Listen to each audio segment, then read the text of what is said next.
እንደምን አላችሁ? ዜና ላቀርብላችሁ። በጣም የሚያሳዝን ማለት ነው። ትላንትና ዜና ላቀርብ ብዬ እናንተ እንዴት አፒታይቴ እንደተዘጋ በቃ የምር አሊ ላርጃኒ ሞተ ሲባል በጣም ነው ያዘንኩት። ለምን እንደሆነ ታውቃላችሁ? አሊ ላርጃኒ ማለት እዚህ ዘመን ላይ በቃ በጣም ብርቅ ከሆኑ ሰዎች መካከል አንዱ ነው። እንዲህ አሁን የምነግራችሁ ማጋነን ይመስላችኋል ወይ ሳይድ ያስኩኝ ሊመስላችሁ ይችላል። በጣም ብርቅ ከሆኑ የተገደለው በጭንቅላቱ ምክንያት ነው። የማሰብ አቅሙ የኢራን ብሬን ነው፣ የኢራን ጭንቅላት ነው ተብሎ ስለታሰበ ነው። ስለሚሳደብ ሞት ስለሚያውጅ ምናምን ስለሆነ አይደለም። በቃ የኢራን ጭንቅላት ነው ተብሎ ስለታሰበ ነው። ምን አይነት ሰው መሰላችሁ? የሂሳብ ምሁር ነው፣ የኮምፒውተር ሳይንስ ምሁር ነው፣ ፊሎሶፈር ነው፣ ዲፕሎማት ነው፣ ፖለቲሽያን ነው፣ እንዲሁም ደግሞ ተዋጊ ነው፣ የጦር ተዋጊ ማለት ነው። የደህንነት ጉዳይ ላይ በጣም አቅም ያለው ሰው ነው። እስከ ኢራቅ ድረስ ሆኖ ሄዶ ተዋግቷል። የአርጂሲ እንትን ነበረ፣ ኮማንደር ነበረ። ከዚህ በፊት እንደሚባለው ኮማንደር ሆኖ ይሆን ግን እዛ ውስጥ ነበረ እና በጣም ከሚታወቅበት ስራው በጣም ከሚታወቅበት ስራው አንዱ የኢማኑኤል ካንትን ፍልስፍና ላይ ነው። ኢማኑኤል ካንት ከዚህ በፊት ተነጋግረናል በሱ ሰውዬ ላይ። ለምሳሌ ስለ ሩል ማለት ነው፣ ሩል ማን ነው መከተል ያለበት የሚለው ላይ ማለት ነው። አንዱ መከተል አለበት፣ አንዱ መከተል የለበትም ወይ? አንተ አጭበርብረ አንዱ ላይ ብቻ መጫን አለብህ ወይ የሚለው አይነት ነገር ማለት ነው። ኖ ወታደር ከሆንክ ልክ እንደ ወታደር የወታደርን ህግ መከተል አለብህ። ለምሳሌ ውሸት መዋሸት አስፈላጊ ነው አይደለም በሚለው ላይ ማለት ነው። ውሸት መዋሸት ዓለም ሁሉ የሚቀበለው ከሆነ አስፈላጊ ነው አይደለም ቢባል ብሎ ዓለም ሁሉ ውሸት ከዋሸ በቃ ውሸት መዋሸት ሁሌ ትክክል ነው፣ ሁሉም ልክ ነው ብሎ የሚያስብ ከሆነ በዚህ ምድር ላይ እውነት የለም፣ ስለዚህ መዋሸት የለብንም ብሎ የሚያምን የኢማኑኤል ካንትን ፍልስፍና ማለት ነው።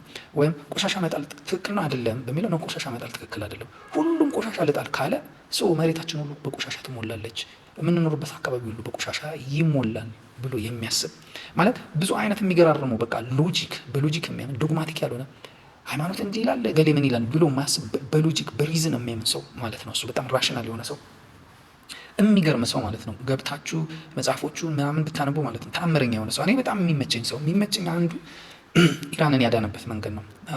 አሁንስ መቼ ዳንሽ ትብን ይሆናል እየተዋጋ ስለሆነ።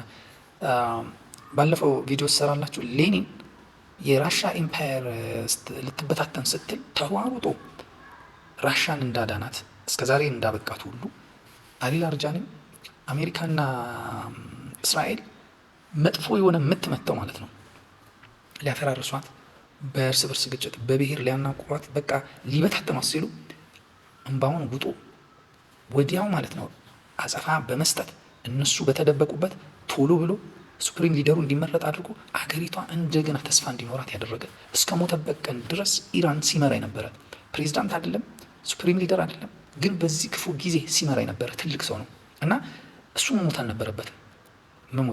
ለእሱ መሞት የሞት ፍልስፍናው ራሱ በኢማኑኤል ካንት መሰረት ብሞትም የትም አልሄድም በስጋ እለያለሁ እንጂ ብሎ የሚያምን ሰው ነው። በጣም የሚገርም ሰው ነው።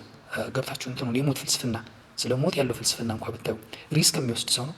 እንደ ወታደር በዚህ ክፉ ጊዜ ወታደር ነኝ ለሀገሬ ጥብቅና መቆም ነኝ ብሎ ነው በተራ መንደር ውስጥ ገብቶ የተገደለው። ተራ መንደር ማለት ጉድጓድ ውስጥ ተደብቆ ድሮን መጣብኝ ምን ብሎ ሁሉ ነገር ጋርዶቹን እየላከ አካባቢውን እያስጠና ነበር። እሱ ግን ፊት ለፊት ነው ሄዶ የሞተው ማለት ከልጁ ጋር አንድ ቤት ውስጥ ሆኖ እዛ ቤት እንዳለ በአካባቢ ሰው ማለት በአካባቢ ሰው ሳይሆን ይሄ የንጉሱን ስርዓት በሚፈልጉ ሰዎች ጥቆማ ተደርጎበት ቴሌኮሙኒኬሽን ምናምን ውስጥ በሚሰሩ ለእስራኤል ተነግሮ ነው በድሮን በአይን በማይታይ ድብቅ በሆነ ድሮን በኤአይ በሚመራ ድሮን እየተገደለው ነው የተባለው እና በሚያውቁት ሰዎች የቅርቡ በሆኑ ወዳጅ በሚላቸው ሰዎች ጥቆማ ነው የተገደለው ነው እየተባለ ያለው እና አንዳንድ ጊዜ አካባቢያችን ማየት ጥሩ ነው። እኔ አንዳንዴ እጄንም አላምንም። ይሄ እጅ እንዴት ነው ተመልሶ ይመታኝ ይሆን እንዴ?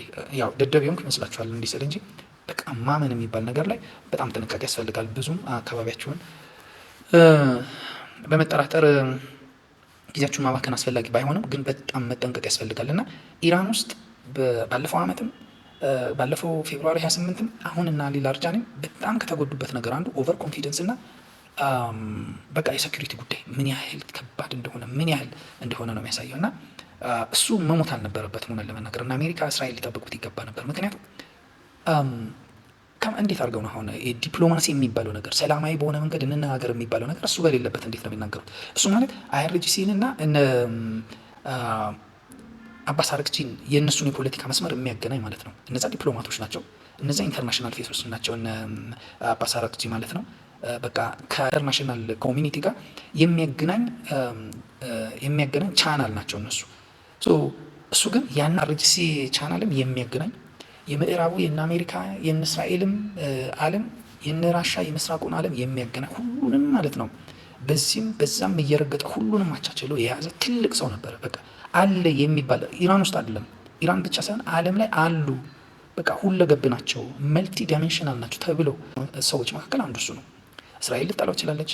አሜሪካ እቺን ልትፈርስ ያለችን ሀገር እንዴት አድርጎ ነው እንደዚህ የጠበቃት? እንዴት አድርጎ እንዴት አስተባብሮ ነው እንዴት ተጋፈጠን? እኛ ኒውክሌር ታጥቀን እንዲህ እየተኮስንበት እንዴት አባቱ ነው ብሎ እንግዲህ ለዛ ነው እርምጃ ወሰዱበት እንጂ በጣም የሚገርም ሰው ነው የሞተው። ገራሚ ሰው ማለት ነው። እና በጣም በሱ ጉዳይ ላይ ወደፊት እንናገራለን ብዬ አስባለሁ። እስራኤልና አሜሪካ ትልቅ ሰው ነው ያጡት። እነሱ አሁን ኢራን በቃ ትፈርሳለች፣ እስራኤል በቃ ግሬተር እስራኤል እውን ትሆናለች፣ ኢራን ትበታተናለች። እንዳትበታተን ግሬተር እስራኤል እውን እንዳትሆን ዋናው ቸክሎ ወጥሮ ያዘን አሊ ላርጃኒ ነው። ባያጠፋም ባይሰድበንም ምን ባይለንም ልንገለው ይገባል ብለው የኢራን ጭንቅላት እሱ ነው፣ የኢራን ብሬን እሱ ነው፣ መፍረስ አለበት ብለው የመጡት በቃ የእሱን ምሁርነት የእሱን አዋቂነት ለመደምሰስ ነው። እና እንግዲህ የኢራንም የአሜሪካን የጦር ዶክትሪን በሚቀጥሉት 3-4 ቀን እናያለን። እሱ የለም። እሱ ከሌለ በቃ ኢራን ትፈርሳለች ተብሎ ነበር፣ አልፈረሰችም። ኢራን ራሻ፣ ቻይና አለን የሚሉትን ቴክኖሎጂ በቃ በሴኩሪቲ ጉዳይ ላይ በኤር ዲፌንስ ላይ ማለት ነው ይዘው ነው የገቡት። ልክ እሱ ሞተ ሲባል ገቡ በቃ። ምክንያቱም እሱ ነበር ቻናሉ ከፑቲን ጋር። ፑቲን እንዴት ይወዱ ያደንቀው እንደነበረ ማንም ያውቃል። በቃ እሱ ሞተ ሲባል ፑቲን ለእነ አሜሪካ ያዘጋጀው ስጦታ ነበር። እስቲ በሱ በኩል ሰላም አድርጉ ብሎ ያዘጋጀላቸው አንፈልገውም ብለው ሲገሉት እስቲ የምታየ ብሎ አሁን እስቲ